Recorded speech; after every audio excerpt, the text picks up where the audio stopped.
Next on Unsolved Mysteries.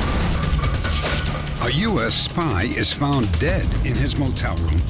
The Army says that it was suicide.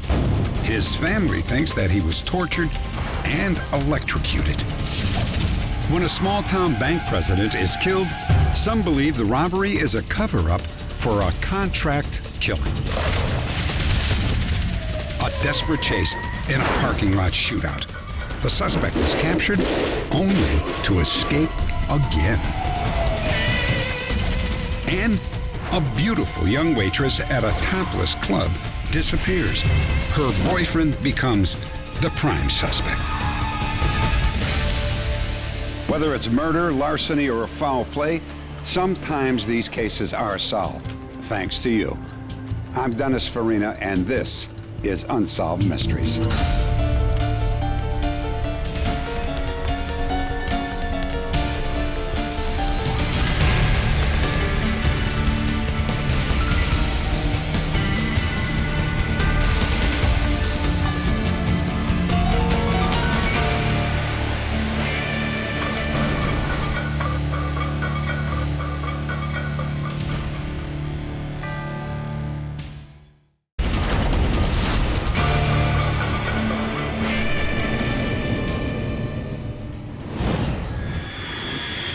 Houston, Texas.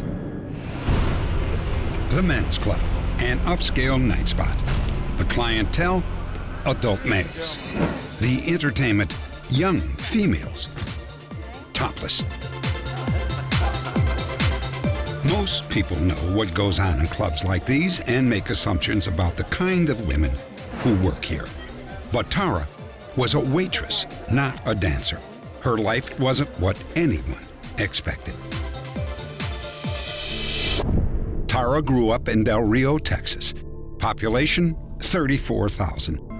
She was the third of 5 children in a devoutly religious family. After high school, Tara arrived in Houston to pursue a career in photography. It wasn't long before the cost of big city living forced her to find another job. As a waitress at the men's club, Tara found the cash that she needed. Tara wasn't the type of person you would think would work in a place like that. It was more just for the money, you know. She was going to school and stuff, so it made her the money that she was comfortable with, and she was happy with that. Tara was a small-town girl with big city dreams. But late one night, she was driving back to her apartment after work, and she never made it home. The police feared the worst. High on the list of possible suspects, Tara's boyfriend, a young man named Wayne Hecker. Wayne and Tara met 2 years after Tara arrived in Houston. Even though Tara never danced at the men's club, Wayne was less than thrilled with her job. Wayne was not happy about Tara working at a topless club, but Wayne wasn't working at the time, so he didn't have much of a choice. She loved the money and she loved the atmosphere, and I guess that's just something that you want to grow out of, and I'm not going to tell her where to work, you know? Despite Wayne's concerns, he and Tara moved in together. At first, they seemed happy, but the romance did not last. Tara and Wayne's relationship was kind of rocky, to say the least. She was always talking about moving out or thinking about moving out, and we would discuss it at times, and she would say she needed to talk it over with him, and occasionally we talked about her doing it without talking it over first. Tara's job at the men's club distracted her from the problems with Wayne. But on one very slow night, she did something that remains unexplained. Anybody want to go? I'll go. You want to? All right, I need one more. Any volunteers? I'll go home. Kidding. Yeah, it's slow, not much happening. When the manager asked for volunteers to end their shift early, Tara agreed to go home. It'd be a little unusual for Tara to ask to go home. She wasn't always interested in leaving. She was there till 2 o'clock to see if she, till closing time, make as much money as she could. Tara changed into street clothes and at 12:20 a.m. punched out for the night. Tara, when she left, walked past the doorman without saying, goodbye, or without responding to his goodbye, and that would have been unusual. The security guard at the club told police that he walked Tara to her car and that she drove off without incident. Wayne Hecker later told the police that at the moment Tara was leaving the men's club, he was in a pool hall 15 minutes away. Wayne said he called Tara earlier that evening, but never spoke to her and did not know that she left early. I probably got home at around 5, and I expected to see Tara either laying on the sofa or in bed, and she wasn't there. So at that point, I mean, I would do like anybody else would that was in love with someone, or I went to find her. At 7 the next morning, Wayne found Tara's car abandoned on a busy freeway. When I saw the car, the first thing that comes to my mind is, what's it doing there? Apparently, she drove the car there. The car alarm wasn't even on. The flashers weren't even on. That really surprised me. The car was locked, and a can of mace was inside. She always carried her mace on her, and when I saw the mace in the car, I thought, why is the mace in the car and why aren't the flashers on? And why isn't the car, we did have a car alarm, why wasn't it engaged? Police feared that Tara was a victim of foul play. It wasn't long before suspicion began to center on Wayne Hecker. Police wanted to know if he had a solid alibi the night that Tara disappeared. We have employees of the club that indicated that he left the club approximately midnight, 12:30, and was next seen at approximately 1:45 in the morning. The pool hall is located 15 minutes from the men's club. Tara's car was found about 3 miles from the club. According to witnesses, Wayne was gone from the pool hall for a full hour and 45 minutes. Well, there's certain actions and reactions that we've got from Wayne that cast suspicion upon himself. Later, we put the question directly to Wayne Hecker. How do you respond to the charge that Wayne Hecker had something to do with Tara's disappearance? To tell you the truth, I don't know an explanation to anybody but the Lord, and the Lord has given me, I'm waiting to hear something, and it's from him. I can't answer to anybody because there's not an answer that I have. Only he has it, and until there is an answer, I don't think anybody will be satisfied. With no concrete evidence of foul play, Tara was officially listed as missing. When police obtained a series of love notes indicating there was another man in Tara's life, they thought there might be a break in the case.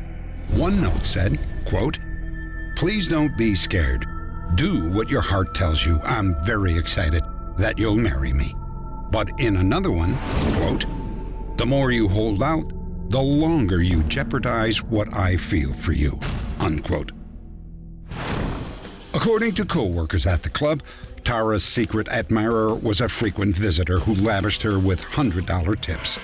He knew about her problems with Wayne, but in the end, the note suggests that Tara rejected him. There was nothing threatening in those notes. We interviewed the individual. Our opinion at this point is he was just an individual that had an attraction toward Tara and nothing more. Once again, the trail led right back to Wayne Hecker. I haven't been charged with a crime, no. Not at all. I love the woman to death. She's the best thing that ever happened to me. She's a great girl. Yeah, I do. I love her. I love her with all my heart, and I hope the whole world hears that. I didn't commit a crime, so how can I be charged with one? Simple as that. Other than her abandoned car, no trace of Tara Breckenridge has ever been found. Tara is 5 feet 5 inches tall and weighs 120 pounds. She has a small scar under the left side of her lower lip, a scar under her left arm, and a scar on her left side. If you have any information about this case, please log on to our website at unsolved.com. Next, an outlaw that neither police nor prisons can keep behind bars.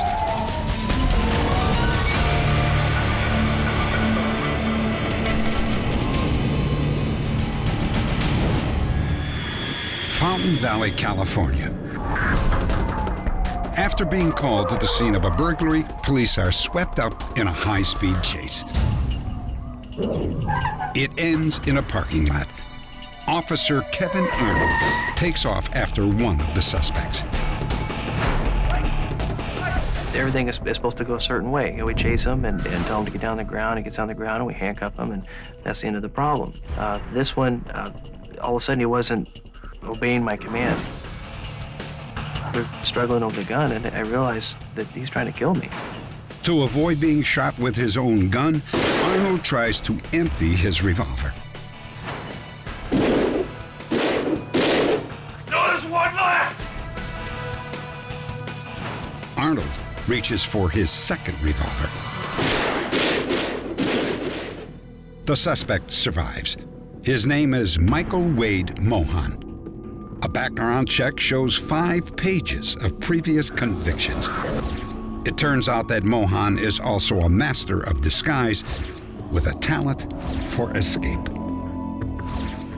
After his arrest, Mohan remained in police custody, awaiting trial. Once a week, he was brought to a local hospital for physical therapy to treat his bullet wounds. Well, one day when he was going to therapy, there was a nurse that was talking to someone else, and she made a mistake by saying out loud that he was going to be coming again on a certain day. And of course, Mohan is the type of person that would file that away for future use. Just as scheduled, that certain day arrived, and Mohan was at the hospital for treatment.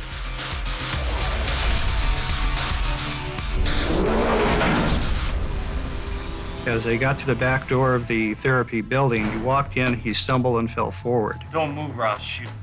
Once he had the deputy handcuff himself, he took a second set of cuffs, moved him down the hall, and used that set of cuffs to cuff him to a fire pipe.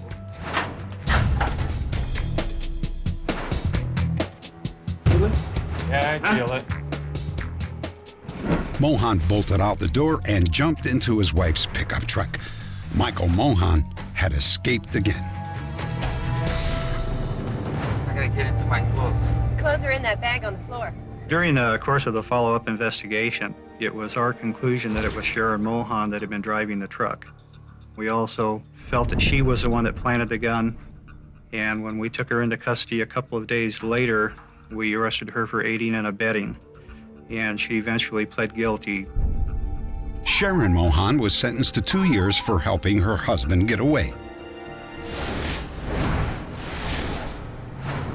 Mesa, Arizona.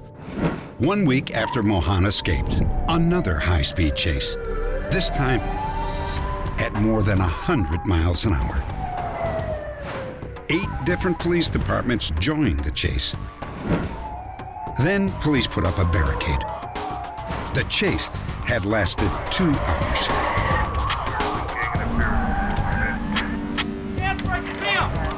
Right over your right. Once again, Michael Mohan was in custody, but not for long. Mohan was shackled to 7 other convicts in the back of a van at the Tempe courthouse. After Mohan's preliminary hearing, I drove the inmates over to the Tempe Justice Court. I had one inmate that had to go in there for a preliminary hearing. I parked in front of the court, secured the van, took the prisoner inside. I was inside approximately 10 minutes. During those 10 minutes, Mohan and another inmate managed to kick out the van's windshield. Then they disappeared into the crowded campus of Arizona State University. Yeah, left. Come on, let's go. Mohan and his accomplice, Jeffrey Leslie, stole a truck and drove away to freedom. Against all odds, Michael Mohan had escaped again. Update. 1,600 miles from Tempe in Mobile, Alabama, minutes after the story aired, the FBI received a tip from a viewer who reported that she recognized Michael and Sharon Mohan. The tipster that called in indicated that she had seen Mohan and his wife in Mobile. and that they were using an assumed name of Steve and Mary Bostwick. At first, I didn't think it was him, and then I noticed her immediately. There was no doubt. The caller told authorities that Mohan and his wife were living in a trailer located behind a house just outside of Mobile. The FBI staked out the trailer. Two individuals, a man and a woman, who fit the description of Michael Mohan and Sharon Mohan, went to an auto parts store, and after Mr. Mohan came out of the auto parts store, he was arrested along with his wife, Sharon Mohan. Michael Wade Mohan was tried and convicted of assault with a deadly weapon and armed robbery. He was sentenced to a total of 16 years behind bars. Sharon Mohan served time for aiding in the escape of a prisoner. Both have since been released. Next, a daring American spy suddenly turns up dead. Did he take his own life, or did someone have him killed?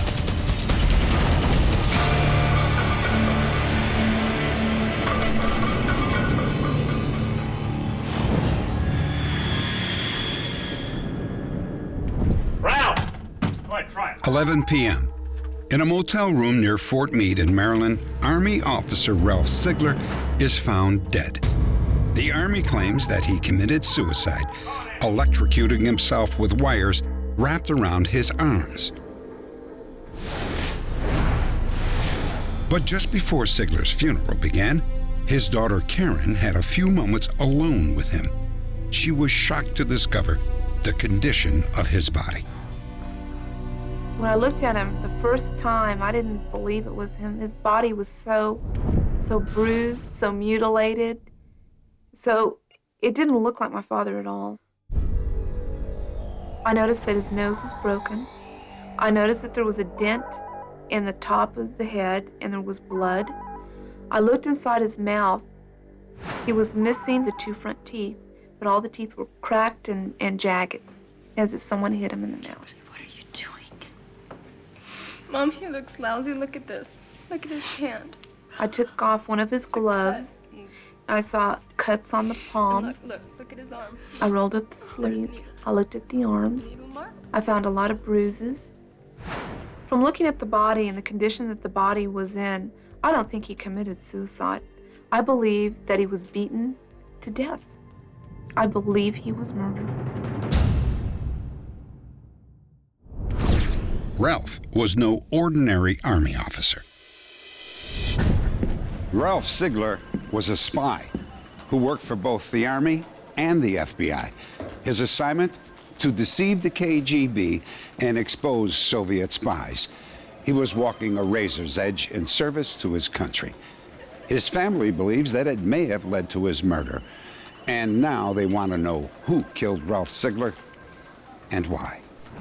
The idea that Ralph Sigler committed suicide in the way that the Army and the Maryland State Police describe it is patently and totally absurd. Ralph's life as a double agent began when the Army sent him to the Soviet embassy in Mexico City. I'd like to speak to the KGB resident. Ralph told the KGB officer that he could provide them with stolen documents that would compromise U.S. missile defenses.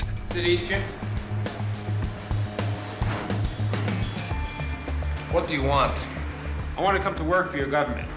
When the Russians took the bait, Ralph's double life began.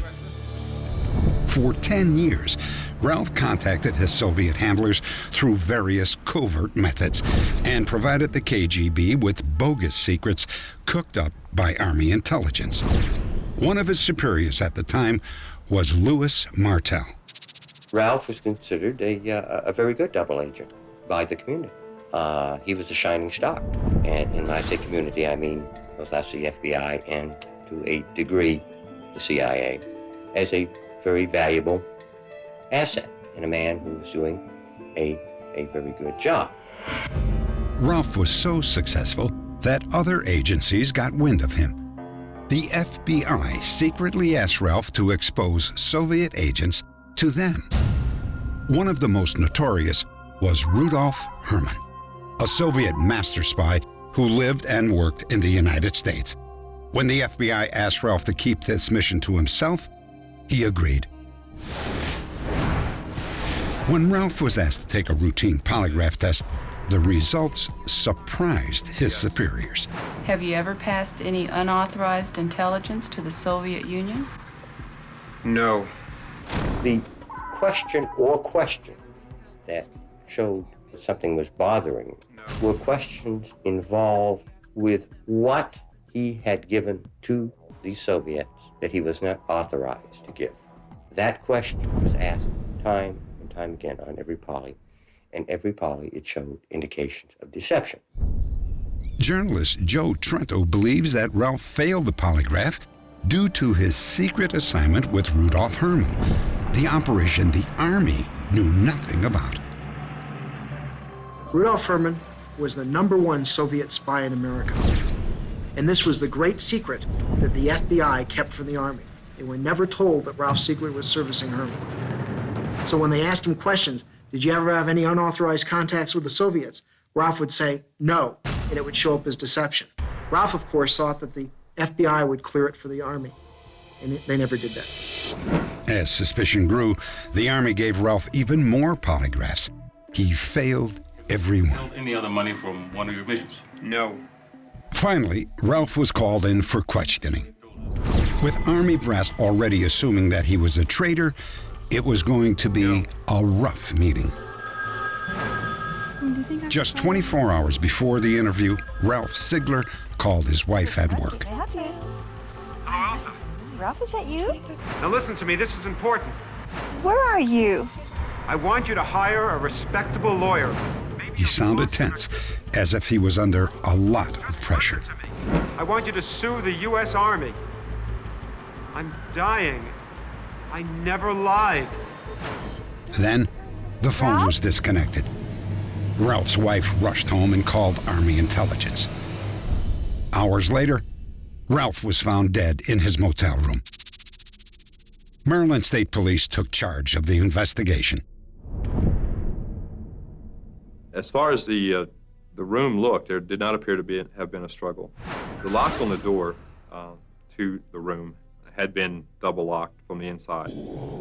As a result of our investigation, we found that sometime during that evening, Ralph Siegler apparently took a cord, lamp cord, cut it off, spliced the wires, and wrapped both wires around his biceps.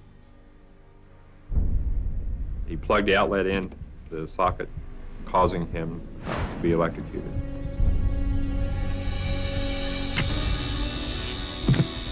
There was no evidence developed to indicate that the death of Ralph Siegler was anything other than suicide. The suicide theory makes no sense because Ralph had no motive for suicide. The Army told him that no matter what he had done, they didn't care. They weren't going to prosecute him. They weren't going to punish him. They weren't going to hurt him in any way. The fact of the matter is, the experts we talked to about electrocution and electricity told us that the amount of damage caused to Siegler's arms by the presence of the electrical wire wrapped around them couldn't have been made by a 110-volt circuit that you'd find in a normal motel lighting situation as you did at this motel. And in fact, it would take a much greater amount of electricity to do this sort of damage. I'm sorry, folks, we're conducting a police investigation. Please clear the hallways. The Trentos believed that Ralph Siegler was kidnapped by the KGB, tortured, and then murdered. His double life had finally run out. They knew Ralph was going to be questioned. Standard tradecraft on the part of the KGB would mean that they would take Ralph and put him through their own hostile interrogation, probably torture him, and the Soviets have a history of using electricity for torture, and get the answers they needed. I want you to sue the U.S. Army. Was he one of their agents, or was he really a double agent for the Army? Had he snookered him all these years? And Ralph may have been forced to give up those answers. Had he compromised Rudolf Herman to the Army and to the FBI? That's why the Soviets had every reason in the world to kill Ralph Siegler at this point. My feelings about the theory is that the KGB did not kill Ralph Siegler. In fact, my opinion, and strictly my opinion, based on facts, is that Ralph Siegler committed suicide. However, what about the broken nose, missing teeth, the bruises on Ralph's body, and the cuts on his hands. Ilse Ziegler is convinced that her husband's death was not suicide. The government told me all the time, if anything happened, we'll be here for you. We're taking care. Why? They lied to me when he died. He was a double agent. I respected national security. They could have come and tell me the truth. I want to know the truth. We may never know the truth about Ralph Ziegler's secret mission. If he committed suicide because he betrayed his country, then he was a traitor. But if he was murdered by the KGB after exposing a master spy, he was an American hero. Ziegler's family will not rest until they find the truth. If you were part of the intelligence community and know something about Ralph Ziegler, or if you have any information at all about this case, please contact our website at unsolved.com. Next, a bank president is murdered. Was it a bungled robbery or an execution?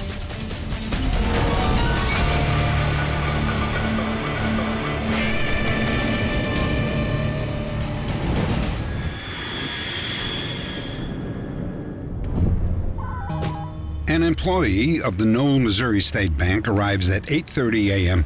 to open the doors. She's startled to find one of them unlocked. Anybody here? Inside, another surprise. The vault is wide open. The bank has been robbed. Authorities discover that $70,000 is missing from the vault, some of it in coins. On the floor, they find 2 spent shell casings from .45 caliber bullets. Try Dan Short again. They make repeated attempts to contact Bank President Dan Short, but he's nowhere to be found. It's just ringing. Okay. Some begin to wonder if Dan Short has robbed his own bank.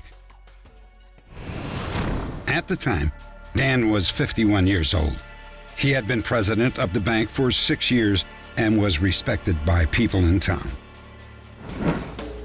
5 days after the robbery, police found Dan's body floating in Grand Lake, about 20 miles from the bank. Investigators would soon come to a grim conclusion. When Dan Short was thrown into the water, he was still alive.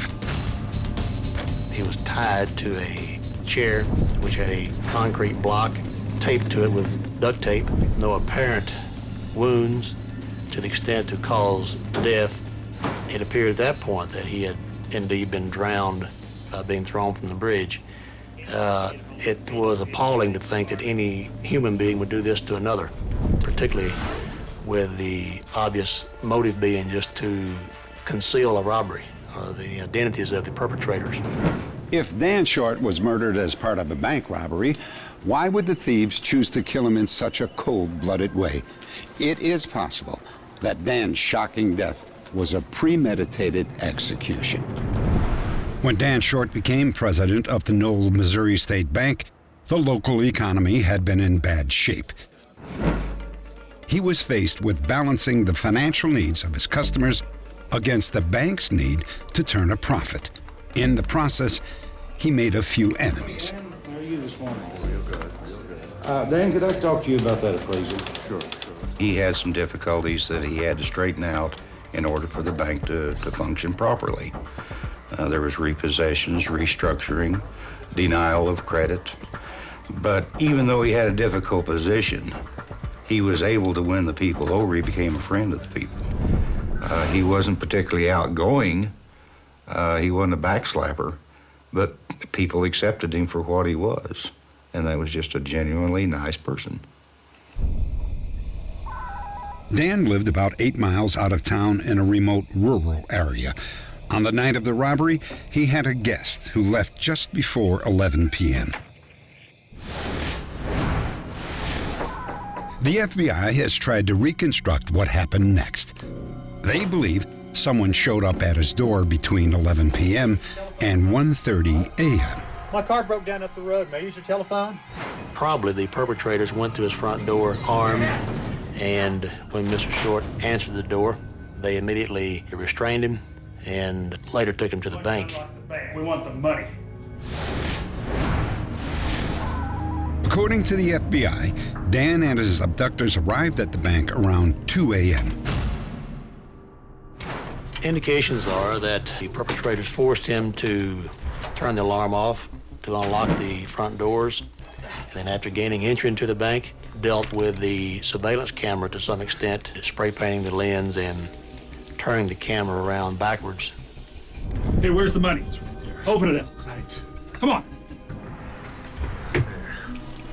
The perpetrators took only what cash they saw in the vault, which was approximately $70,000, including coins, Where's the rest of the money? leaving behind approximately $100,000 that Mr. Short was aware of, led us to believe that he was not willingly involved and probably did not volunteer that the extra currency was there at the time of the robbery. As they left the bank, one of the thieves fired 2 shots at the surveillance camera. People who lived nearby heard the shots. Minutes later, on the edge of town, a caravan of 3 vehicles was seen by a local trucker. He says the first vehicle looked like Dan's pickup. Only the killers know exactly what happened next. At some point, they ditched Dan's pickup and put him in the van. There, they chained him to a kitchen chair weighted with concrete blocks. We know that Mr. Short was alive when he was thrown into the lake. What we don't know is if he was conscious or unconscious. But the fact that he was not gagged leads us to the belief that he was unconscious when he was thrown into the lake.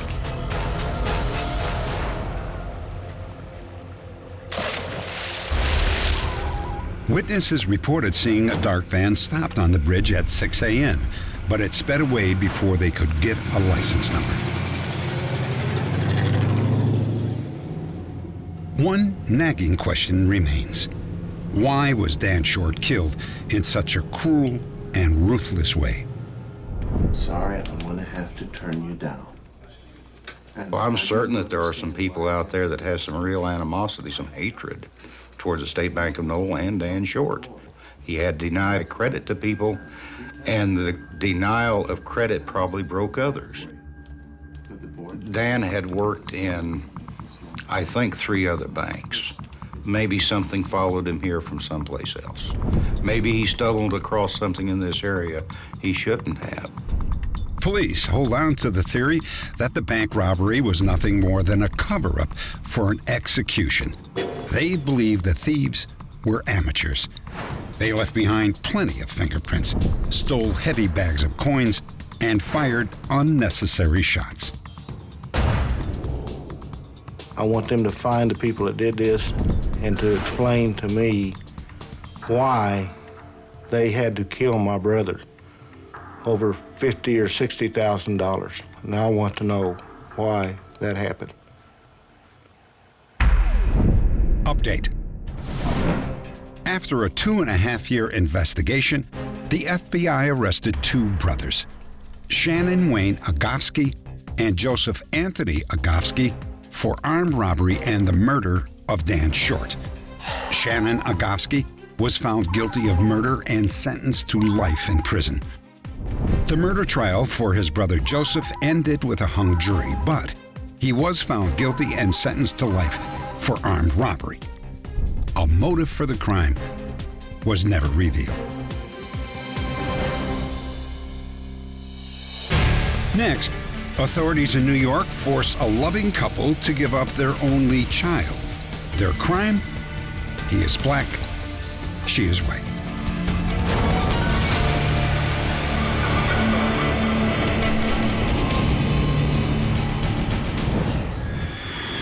Buffalo, New York. Eleanor Platt and John Elias have finally found each other. They fell in love as teenagers, but racism and intolerance drove a wedge between them for more than 30 years. While still a senior in high school, Eleanor Platt took an interest in John Elias. But there was a problem. John was black and 11 years older. In 1953, this was not a good idea. Have you seen him around? No. I think he is so cute. I think you're crazy. Right away, I was drawn to him, and we started talking. We met at different places, and I just was fascinated with the feelings that we were having towards each other. And I knew that I was in love with him. We talked, and we developed a closer relationship. And then I asked her, would she marry me? And she thought about it, and I asked her again. So finally she decided after Christmas that she would leave home and that she would move in with me in my apartment. Eleanor knew that it was a big step. Despite the likely reaction from her father, who was an alcoholic and prone to violence, she ran away to start a new life with John Elias. I lived with John from the last part of December until the 26th of January. And on the 26th of January, I decided I was going back home because I surmised that I was pregnant. At that point, she decided she wanted to tell her mother of her situation because she had been missing from home. I had warned her before that if she went home, that there would be problems. Eleanor! Daddy! Where you been, Eleanor? I've been staying with my friend John. John Elias. John Elias. You stay away from him. I really want you to meet him. I don't want to meet him. I'm gonna have his baby. What? Outraged, her father placed her in a home for rebellious girls.